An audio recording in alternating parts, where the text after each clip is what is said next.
สบายดีน้อยท่านผู้ฟังเคยสงสัยบ่ว่าเป็นหยังอาณาจักรล้านสร้างที่ยิ่งใหญ่จึงแตกออกเป็น3ประเทศเป็นย้อนปัญหาครอบครัวบ่ย้อนการเมืองหรือย้อนการแทรกแซงจากต่างชาติเหตุผลหลักๆเม่นหยังกันแท้สบายดีเวียงและสบายดีท่านผู้ฟังทุกท่านข้าพเจ้าน้อยเป็นเจ้าภาพฝ่ายเล่าเรื่องราวที่มักประวัติศาสตร์และมื้อนี้มาพร้อมกับเวียงที่เป็นตัวแทนของคนที่มักฟังเรื่องราวที่น่าสนใจแม่นแล้วมื้อนี้พวกเขาจะมาเปิดเรื่องราวที่คือกับมหากาพย์แห่งการแบ่งแยกของประเทศลาวเฮาจะเริ่มจากการสิ้นสุดของอาณาจักรล้านสร้างที่ยิ่งใหญ่จนไปถึงการกำเนิดของ3อาณาจักรคือหลวงพระบางเวียงจันทน์และจำปาสักถูกต้องเลยมื้อนี้พวกเขาจะเล่าถึงเหตุการณ์ตั้งแต่ปีคริสตศักราช1690จนฮอดประมาณปีคริสตศักราช1775ขอย้ำว่าเนื้อในมื้อนี้แม่นการสรุปแบบง่ายๆเพื่อให้เข้าใจเหตุการณ์หลักเป็นภาพรวมสำหรับนักท่องเที่ยวหรือนักเรียนที่อยากรู้จักประวัติศาสตร์ลาวอย่างม่วนซื่นเฮามาเบิ่งกันว่ามีเรื่องดราม่าหยังเกิดขึ้นแดน้อยดราม่าทั้งหมดมันเริ่มต้นย้อนหยังเริ่มต้นจากตอนที่พระเจ้าสุริยะวงศาสวรรคตไปบ่มีพระโอรสโดยกงมีแต่พระนัดดาคือ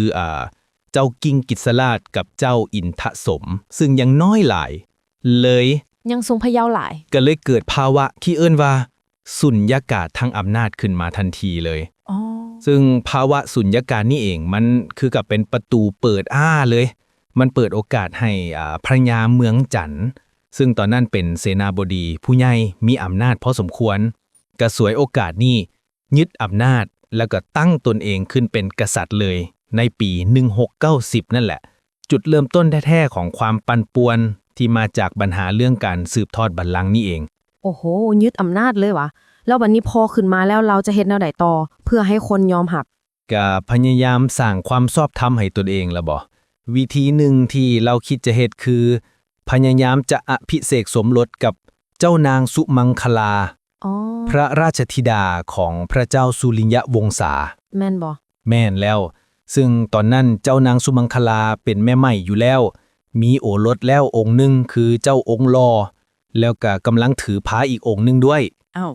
รอพนางยอมวะปรากฏว่าพระนางปฏิเสธอย่างแข่งขันเลยความขัดแย้งมันก็เลยหุ่นแฮงขึ้นเรื่อยๆจนมีข่าวลือออกมาหรืออาจจะเป็นแผนแท้ๆก็ได้ว่าพญาเมืองจันนี่คิดจะกำจัดเจ้าองค์ลอกับพระมารดาซะโอ้อันตรายหลายเลยเมื่อข่าวนี้แพร่ออกไปบรรดาขุนนางก็เลยลักลอบพาเจ้าองค์ลอหนีไปลี้ภัยที่เมืองปะสูรนี่คือแถวใดปัจจุบันน่าจะอยู่ในเขตจังหวัดอุดรธานีส่วนเจ้านางสุมังคลาก็ต้องหนีไปพึ่งพระครูยอดแก้ววัดโพนสเม็กพระครูยอดแก้ววัดโพนสเม็กท่านนี่ก็เป็นบุคคลสำคัญคือกันสำคัญหลายท่านเป็นพระเถระที่คนนับถือหลายแต่สถานการณ์ตอนนั้นแม้แต่พระครูเองก็ยังรู้สึกบ่ปลอดภัยเป็นห่วงภัยจากพระยาเมืองจันทน์คือกันท่านก็เลยตัดสินใจครั้งใหญ่เลยคือนำผู้คนที่มีศรัทธาในตัวท่านประมาณ 3,000 คนอพยพลงทางใต้ตามลำน้ำของ 3,000 คนนี่หลายเลยหลายเป็นการอพยพครั้งใหญ่เลยแล้วเจ้านางสุมังคลาก็ร่วมเดินทางในขบวนนี้นำแดแล้วระหว่างที่หนีภัยนี่เองพระนางกับประสูติพระโอรสอีกองค์หนึ่งคือเจ้านอกษัตริย์โอ้โหประสูติระวังอพยพเลยชีวิตลำบากหลายช่วงหลังจากนั้นตั้งแต่ปี1690ไปจนถึงประมาณ1698นี่เกือบ10 ปี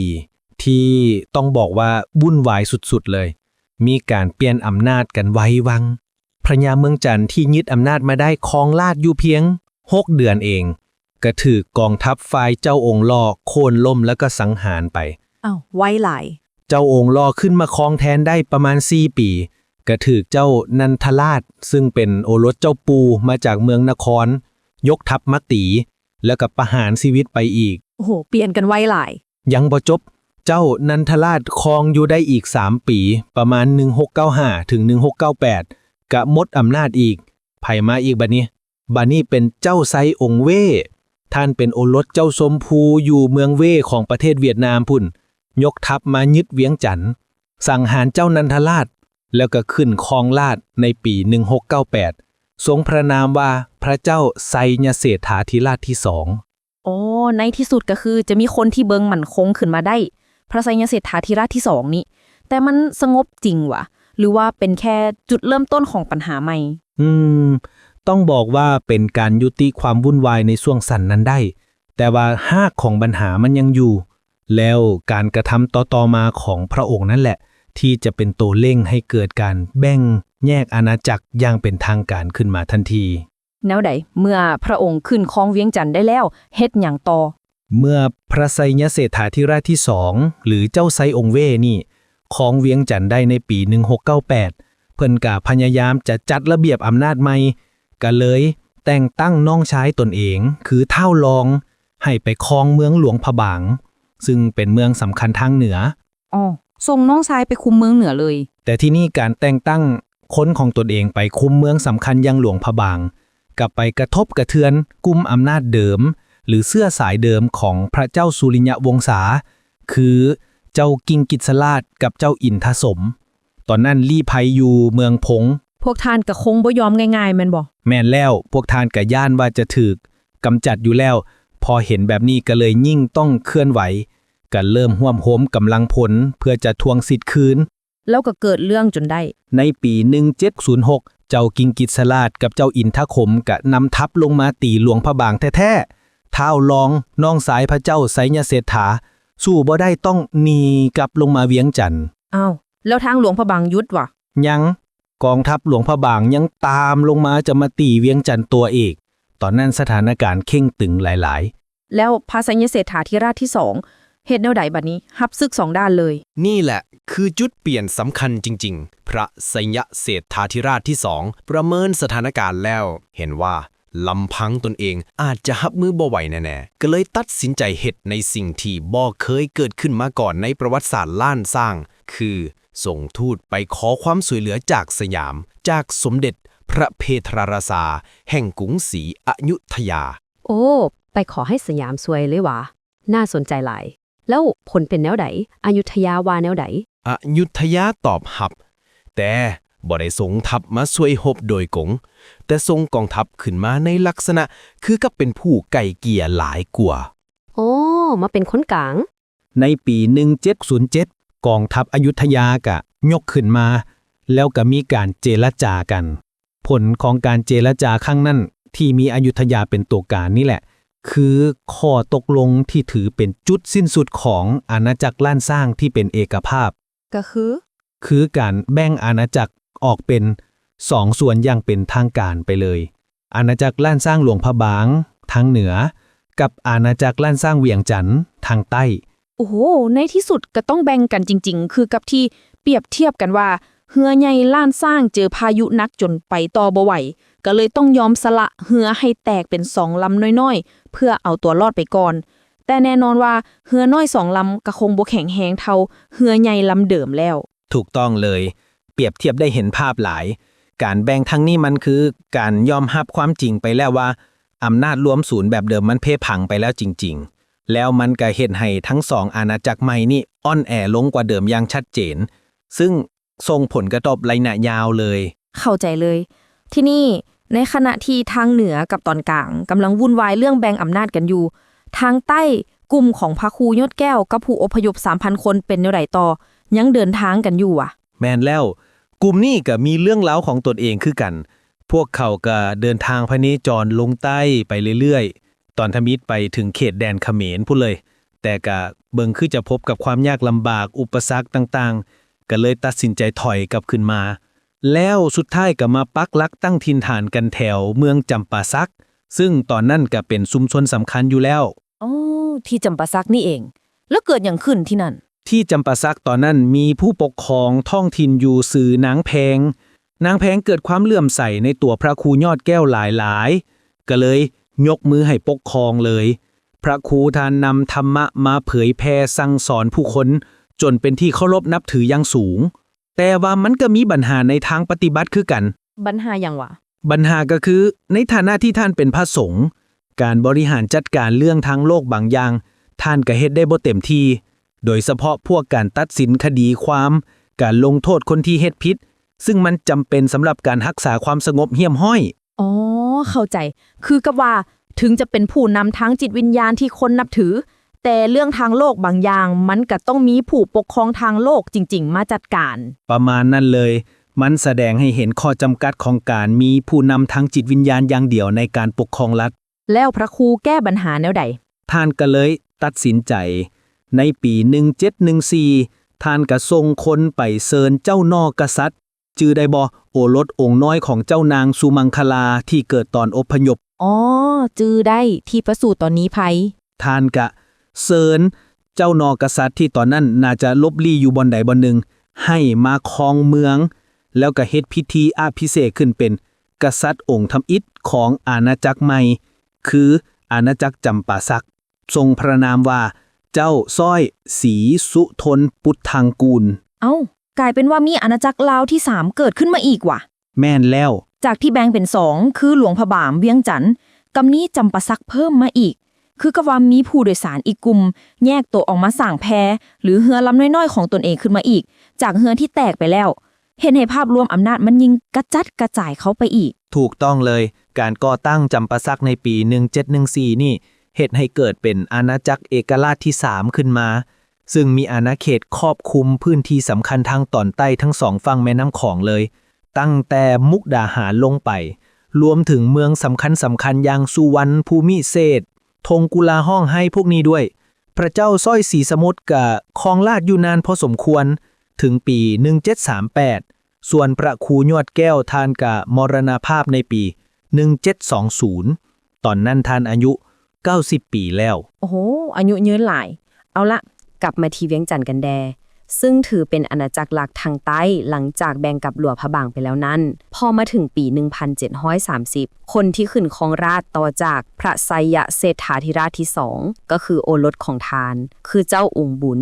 ทรงพระนามว่าพระเจ้าสิริบุญยสาร แต่เบิ่งคือกับว่ายุคของทานนี่ก็ยังวุ่นวายบ่เลิกเลยแม่นบ่ แม่นเลย ราชสมัยของพระเจ้าสิริบุญยสารนี่ต้องบอกว่าเจอศึกหอบด้าน ทั้งภายในภายนอก มีกบฏมีความท้าทายตลอดเวลา มีเหตุการณ์อย่างเด่นๆแด ก็มีหลายเรื่องเลย เรื่องทำอิฐก็มีกบฏที่เมืองนครพนมในปี 1736 พุ่นเลยนำโดยเท่าก่อแก้ว คือเราบ่พอใจที่ไอ้เขยได้เป็นเจ้าเมือง ก็เลยไปหวบรวมคนแถวๆนั่นตั้งเข็งเมืองขึ้นมา จนเจ้าเมืองนครตอนนั่นคือเท่าคำสิงปราบบ่ได้ต้องไปขอสวยจากเวียดนาม แต่เท่าก่อแก้วก็มีเล่ห์เหลี่ยมลอกทหารเวียดนามมาเข้าพวกตนเองได้อีก โอ้เก่งคือกัน สุดท้าย พระเจ้าสิริบุญยสารก็ต้องทรงภรยาเสียงสาคมทหารหมื่นไปปราบ มีเรื่องเล่าถึงตอนที่ภรยาเสียงสาไส้กลซึก ตัดเสือกแพไม้ไผ่ที่ทหารเวียดนามกำลังข้ามแม่น้ำของเหตุให้แพขาบลอยไปติดหาด แล้วทหารลาวก็เข้าโจมตี สังหารทหารเวียดนามไปหลายจนหาดบนนั่นได้ชื่อว่าหาดแก้วกอง มาจนถึงทุกมื้อนี้เลย โอ้มีตำนานแบบนี้นำหวา นี่ก็สะท้อนความขัดแย้งภายในที่หุนแหงคือกัน แต่คือกับจะมีอีกเรื่องที่ใหญ่กว่านั้น แล้วก็ส่งผลกระทบหลายกว่า คือเรื่องของพระบรปิตาหรือพระวรตารแม่นบ่ในปี 1759 แม่นแล้วเรื่องนี้สำคัญหลาย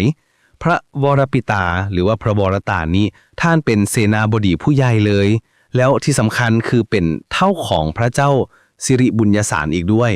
เคยมีบทบาทช่วยให้พระเจ้าสิริบุญยสารได้ขึ้นของราชย์อีกด้วย อ้าวแล้วเป็นหยังจึงมาขัดแย้งกันได้ล่ะ ประเด็นคือท่านขอตำแหน่งอุปราช แต่ว่าบ่ได้หับแต่งตั้ง เพราะว่าตำแหน่งนี้ตามธรรมเนียมเขาสงวนไว้แต่สำหรับเสื้อพระวงศ์เท่านั้น อ๋อ ก็เลยเกิดความขัดใจกัน คัดใจกันหุ่นแหงเลยจนกลายเป็นเรื่องใหญ่ พระวรปิตาตัดสินใจเฮ็ดในสิ่งที่ต้องบอกว่าสั่นสะเทือนเวียงจันทน์หลาย คือนำผู้คนและญาติพี่น้องอพยพออกจากเวียงจันทน์ไปเลย อพยพไปใส่แล้วคนหลายบอ ไปตั้งมั่นกันที่หนองบัวลำพู ซึ่งปัจจุบันก็อยู่ในเขตประเทศไทยนี่แหละ ส่วนจำนวนคนนี่มีการประมาณกันว่าอาจจะหลายถึง 50,000 คนเลย 50,000 คน โอ้โห นี่มันบ่แม่นแต่การย้ายทีธรรมดาแล้ว นี่คือการยกไพพลจำนวนมหาศาลออกไปเลย แสดงว่าท่านต้องมีอิทธิพลสูงหลาย แล้วก็คงบ่พอใจหลาย แม่นแล้วเป็นการแสดงออกถึงความบ่พอใจที่หุ่นแฮงหลาย แล้วก็ประกาศตัวเป็นอิสระจากเวียงจันทน์เลย แล้วทางเวียงจันทน์ยอมว่าปล่อยไปซื่อ บ่ยอมพระเจ้าสิริบุญยสารกะส่งกองทัพตามไปตีกลุ่มของพระบรปิตาก็เลยต้องอพยพหนีลงใต้ไปอีก ผ่านห้อยเอ็ด แล้วก็ไปตั้งมั่นกันใหม่ที่ดอนมดแดงแถวอุบลราชธานีปัจจุบัน และจุดสำคัญหลายคือบ่อนนี้ในปี 1768 พระวรปิตาตัดสินใจส่งทูตไปขอขึ้นกงต่อพระเจ้าตากสินแห่งกรุงธนบุรี ๆอ๋อตอนนั้นกรุงศรีอยุธยาหาการล่มสลายไป 1767 แล้วพระเจ้าตักสินก็กำลังตั้งกรุงธนบุรีขึ้นมาใหม่พอดี 1768 หา 1799 ถูกต้องเลยจังหวะพอดีเลย การที่กลุ่มอำนาจสำคัญกลุ่มหนึ่งของลาวหันมาพึ่งพาสยามธนบุรีแบบนี้ มันก็คือกับเป็นการเปิดประตูให้สยามเข้ามามีบทบาทโดยตรง ในความขัดแย้งของลาวหลายขึ้นอย่างชัดเจนเลย แล้วทางพระเจ้าสิริบุญยสารที่เวียงจันทน์ล่ะท่านเห็นแนวใดเห็นกลุ่มอำนาจเก่าไปเข้ากับสยามแบบนั้น ท่านเองกับพยายามดำเนินนโยบายต่างประเทศคือกัน ในปี 1770 กระทรวงราชสารไป ขอเจริญสัมพันธไมตรีกับพระเจ้าตากสินคือกัน แล้วพระเจ้าตากสินว่าแนวใด พระเจ้าตากสินก็ตอบรับ แต่ก็มีข้อเรียกร้องกลับมาด้วยกันเช่นขอมาโตใหญ่ๆสัก300โต แล้วก็ขอพระราชธิดาไปเป็นมเหสี กระเบิงคือกับจะเป็นการตอบรับแบบมีเงื่อนไขหน่อยนึงสะท้อนว่าอำนาจอาจจะบ่เท่ากันแล้ว แม่นแล้วมันเริ่มเห็นภาพความสัมพันธ์เชิงอำนาจที่บ่สมดุลแล้ว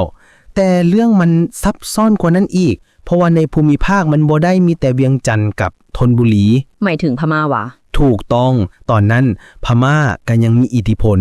สูงอยู่ทางเหนือโดยเฉพาะที่เชียงใหม่ แล้วลาวเองก็ยังฮบกันเองอยู่ในปี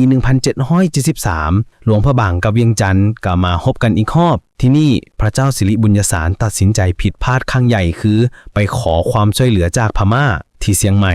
เอาเป็นอย่างจึงไปขอพม่าล่ะ อาจจะคิดว่าพม่าจะซอยจัดการหลวงพระบาง แต่กลายเป็นว่าแม่ทัพพม่าที่ยกมาก็สวยโอกาสนี้เข้ามาควบคุมสถานการณ์เอง เวียงทางพระเจ้าสุริยวงศ์แห่งหลวงพระบางเห็นท่าบดีก็เลยยอมอ่อนน้อมต่อพม่าไปก่อน พม่าก็เลยหันมาลิ่นงานเวียงจันทน์แทน กดดันจนพระเจ้าสิริบุญยสารจำใจต้องยอมเป็นไมตรีกับพม่าไปเลย กลายเป็นว่าต้องยอมทั้ง2ฝ่ายเลยหว่า แต่พม่ากะยังบ่ไว้ใจอยู่ดีเลยบังคับให้ทรงพระราชโอรสพระราชนัดดา และก็ขุนนางผู้ใหญ่ไปเป็นตัวประกันที่พม่าอีก โหสถานการณ์ลำบากหลายถึกพม่ากดดันนักขนาดนี้ แล้วยังต้องหักษาความสัมพันธ์กับธนบุรีอีก แม่นแล้วยิ่งไปกว่านั้นในปี 1775 สถานการณ์เลวร้ายลงไปอีก เมื่อพม่าส่งสารลับมาเลย บังคับให้พระเจ้าสิริบุญยสารยกทัพไปซอยพม่าตีธนบุรีแล้วก็ตีโคราชอีกด้วย โอ้โห บังคับให้ไปตีธนบุรีเลย แล้วความลับแตกบ่ แตกความลับหัวไหลไปถึงพระเจ้าตากสินอาจจะผ่านทางหลวงพระบางหรือจากการจับกลุ่มทหารพม่าได้อีกเฮ็ดให้พระเจ้าตากสินทรงพระพิโรธหลายทรงสารมาตำหนิพระเจ้าสิริบุญยสารอย่างหุนแหงเลย แล้วพระเจ้าสิริบุญยสารเฮ็ดแนวใดละบาดนี้ ก็ต้องฮีบทรงสารต่อไปแก้โตบอกว่าบ่ได้มีใจจะเข้ากับพม่าเลยแต่ถูกพม่าข่มเหงบังคับเอาลูกหลานไปเป็นตัวประกันแล้วก็ยังขอให้ธนบุรีซอยด้วยซ้ำไป การสื่อสารหลังจากนั้นเป็นแนวใดต่อยังลมกันดีๆได้บ่ กาเบิงคือจะเต็มไปด้วยความหวาดระแวงแล้วแหละ มีการติดต่อกันครั้งสุดท้ายในปี 1775 พระเจ้าตากสินขอให้เวียงจันทน์ซอยส่งเสบียงเข้าให้ 1,000 เกวียน แล้วเวียงจันทน์ว่าแนวใด เวียงจันทน์ตอบว่ามีเข้าในสางอยู่500เกวียน แต่ขอให้ธนบุรีส่งคนมาหับไปเอง แล้วก็ขอปืนเป็นการตอบแทนสัก 2,000 กระบอก มีแลกเปลี่ยนกันด้วย แต่ทางธนบุรีก็ตอบกลับมาว่าบ่มีพาหนะบ่มีเวลาจะไปขนเข้าเอง ส่วนปืนจะให้ก็ได้ แต่ต้องส่งคนมาฝึกใช้อาวุธที่ธนบุรีสัก 4-5,000 คน โอ้เงื่อนไขหลายคือกัน หลังจากนั้น การติดต่อมันกะเบิงคือจะยุติลงไปเลย มันสะท้อนถึงความบ่ไว้วางใจกันอย่างสิ้นเชิงแล้ว เป็นการสร้างความตึงทีกลายเป็นจุดเริ่มต้นของสงครามลาวสยาม แม่นแล้ว ความตึงเตียดนี้ได้นำไปสู่ผลที่ห้ายแหงในปีคศ 1778 กองทัพสยามก็ยกทัพขึ้นมา แล้วก็ตีเอาอาณาจักรจำปาสักได้อย่างง่ายดาย เจ้าไสยะกุมารได้ยอมอ่อนน้อมโดยดี โดยบ่มีการต่อสู้ มีแม่นการเปิดประตูให้ลาว ตกอยู่ภายใต้การปกครองของสยามในเวลาต่อมา โอ้ เป็นเรื่องที่น่าสนใจหลาย เฮาเห็นถึงการขัดแย้งภายใน การเปลี่ยนแปลงผู้ปกครองแบบไววา แล้วก็การแตกแยกที่เกิดจากการสูญเสียผู้นำที่เข้มแข็ง แม่นแหละ ถ้าเปรียบเทียบให้เห็นภาพที่สุด การแตกแยกของอาณาจักรล้านสร้างคือกับที่ว่าเรือหลวงที่บรรทุกครอบครัวใหญ่ พบกับพายุหนัก แทนที่จะซ่อมแปลง ผู้โดยสารแต่ละกลุ่มกะได้สร้างเรือน้อยของตนเองขึ้นมาเรือแต่ละลำก็อ่อนแอลง แล้วก็บ่สามารถต้านทานขึ้นยักษ์จากสยาม และพม่าได้ในที่สุด แม่นแล้ว มันสะท้อนให้เห็นว่าความสามัคคีภายในแม่นสิ่งสำคัญที่สุดในการเผชิญหน้ากับภัยคุกคูทางภายนอก ขอขอบใจไอ้น้อยหลาย ๆ ที่มาเล่าเรื่องราวที่เต็มไปด้วยดราม่าและข้อคิดในมื้อนี้ ขอบใจน้องเวียง และขอขอบใจท่านผู้ฟังทุกท่านที่ติดตามเล่าเรื่องราวในมื้อนี้หวังว่าท่านจะได้รับความรู้และความเข้าใจเพิ่มขึ้น เกี่ยวกับจุดเริ่มต้นของประวัติศาสตร์ลาว3อาณาจักร ถ้าทานมักเนื้อในแบบนี้อย่าลืมกดไลค์กดแชร์และ Subscribe ช่องของพวกเราท่านสามารถส่งคำคิดเห็น หรือแนะนำหัวข้อประวัติศาสตร์ที่ท่านสนใจมาให้พวกเราได้เลย พวกเขาจะนำมาศึกษาและเล่าให้ฟัง พบกันใหม่ในตอนต่อไปสบายดี